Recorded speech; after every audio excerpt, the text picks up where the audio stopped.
I'd like to give you an update on my broadband and Wi-Fi. And of course, I am delighted to be out of the grips of Virgin Media. It took 2 hours yesterday to finally stop being a member of Virgin. 2 hours to lose my virginity, as one of you wags have pointed out. 2 hours of wasted time going round and round. I think it was 15 telephone calls in the end. 2 hours.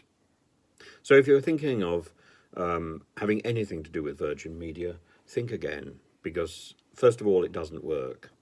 I've spent 4 or 5 years with Virgin Media, and I've never quite got the service that I've been paying for. And only by paying the top whack for their top service did I get a basic service at all. BT came to the door and offered me a significantly better service, 900 megabytes per second in every room in my house. And it's now installed, and I must say, it's disappointing. I'm barely getting 29 megabytes per second in my office. Of course, that is the utility room at the back of the house. But here, at least, by paying through the nose, with Virgin, I did get some sort of reliable service, just. It had its outages. So I've been talking to BT today. Now, initially, this was a misery, and I spoke to somebody who I think I would probably, in a particularly Virgin Media moment, describe with a choice German epithet. But no. I then thought better, and I telephoned BT again, and I spoke to one of the most charming people from the south of Ireland, from not too far from Dublin, and he was utterly reassuring. He's going to do some research. In the end, I'm going to need the same sort of boosters that I eventually got Virgin to give me, but at the moment, the order is stuck in some sort of bureaucratic chaos, and is registered as open, and therefore nothing can happen.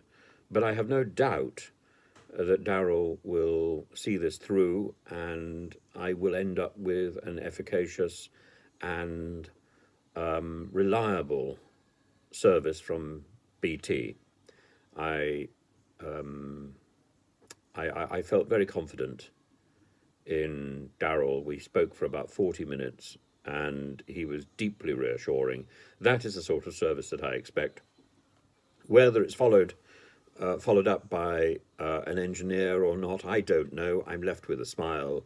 What more can you expect? Somebody who calls me my friend with every other sentence has got my vote anyway, haven't they? I just don't like these people imperiously telling me what I can and what I cannot have, and what I have already got, when I can tell them absolutely that isn't the case. And it doesn't really matter whether they work for Virgin, whether they work for Sky, whether they work for BT. They seem to all gravitate towards this industry. I think there must be a training centre for BT agents who answer telephones, and I think they're trained by, the wonderful Little Britain people. The computer says no. Well, there is a better system. It's called Daryl. He wants to help, and I'm charmed. Thank you very much, Daryl.